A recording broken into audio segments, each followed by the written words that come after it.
Hey, what's up everyone? Today we have this, and it just came in the mail. It's the new Pixel 7 Pro from Google, and I'm actually really excited because this is the first time that I've used a Pixel device that wasn't the Pixel 6a. So this is Google software, Google hardware on, their highest end flagship phone that just released. Technically, it comes out tomorrow, but I got it early because UPS just decided to deliver it early, so a little nice surprise, but I'm super excited to get into this thing. I think we're just gonna have to crack it open and take a look. So yeah, I'm not even sure of what I'm getting into. Like I said, I don't even know what this phone is made of. I don't know how it's gonna feel in the hand. I don't know whether it's heavy, whether it's a premium device, whether it's gonna feel cheap. I have never used like a flagship Pixel phone, and I'm really excited to crack it open. Wow, actually that looks really nice. So this is like a, I guess, brushed aluminum or like a polished aluminum around the camera. And it looks like, yeah, it's connected to the unibody frame of the device, which is really nice because from what I know, the Pixel 6 and the 6 Pro, it was a glass visor instead of it being, like a metal or aluminum visor. And I was kind of concerned about that phone when it comes to durability because since it's not a part of the frame, it looks like it just could be easily separated. But yeah, I'm gonna put this off to the side and then we're gonna take a look at what else is in the box. So you get a really nice Type-C cable. This one feels pretty premium actually. Yeah, nice high quality USB-C cable, not really sure what else to add to that. And then you get like an OTG cable. I guess this is so that you can use like a regular Type-C cable for data transfer or plug this into like a flash drive or something so you're able to get data off of your older devices. I'm not actually sure why Google includes these. If you have like a better answer to mine, let me know in the comments because I've seen this even in the Pixel 6a and I was kind of confused at why that was there. Over here, just some paperwork. I don't think this is anything important. Oh, the SIM tray. That is important, actually. I was wondering where that is. But yeah, just a circular SIM tray, nothing too special. But I am excited to see what this phone looks like. That was like the least satisfying peel I've ever done that had absolutely no noise to it. But let's go ahead and get it turned on.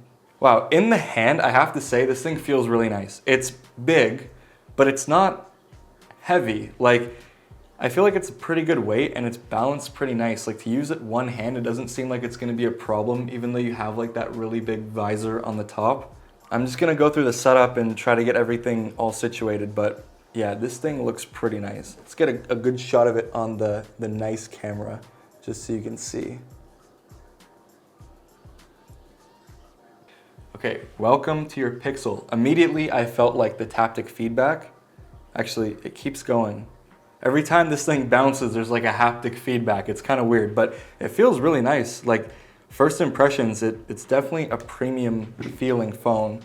I don't know where I put my Fold, because it has my SIM. Oh, duh, I'm using the Fold to record the shot. Let's see if I could take the SIM out of the Fold without causing any problem. Okay, that was kind of sketchy. I had to take the SIM card out of the phone while I'm using it to record the overhead shot, but let's take a look at what this looks like. Okay, just a standard SIM tray. There's like a little piece of rubber around so you get that water resistance. Pop that in. Okay, let's see. Connecting to mobile network, that's good, no problems.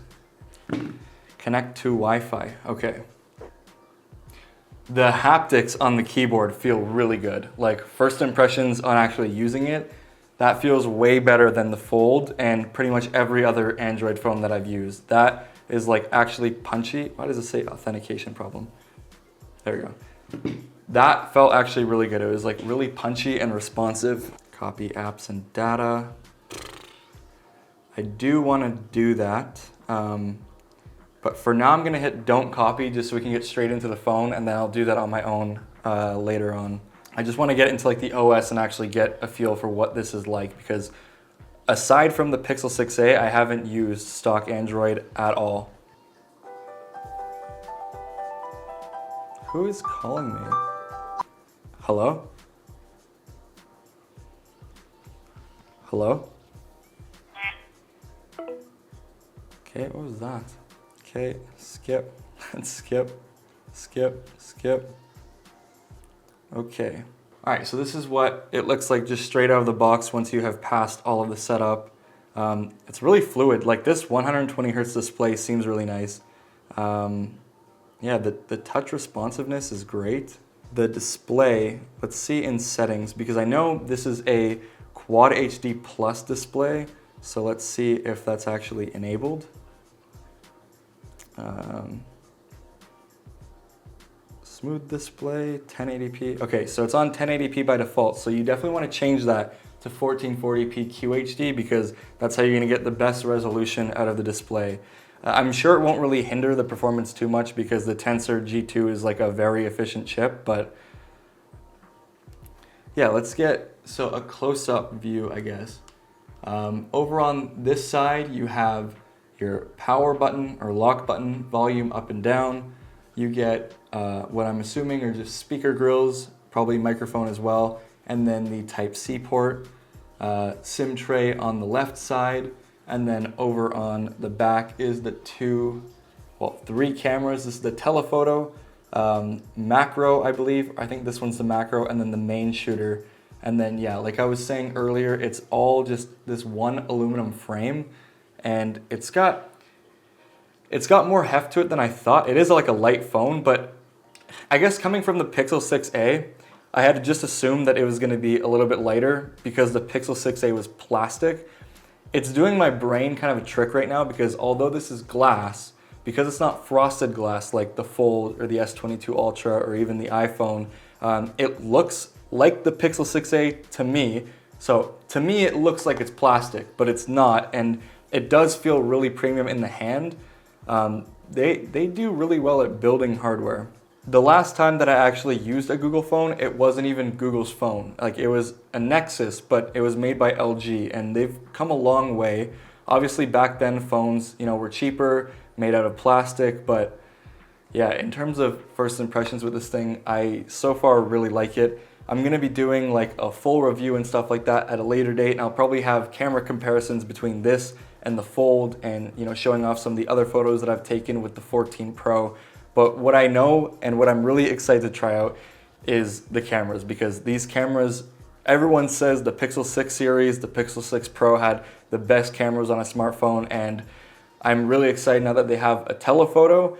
I'm really excited to see what those images look like. So yeah, this was just a quick unboxing of the Pixel 7 Pro. If you want to see more content on the Pixel 7 Pro, let me know in the comments down below, and I'll definitely be uploading some of that. Thank you all for watching. If you enjoyed the video, leave a like down below, subscribe for more content, and I'll see you in the next one. Peace out.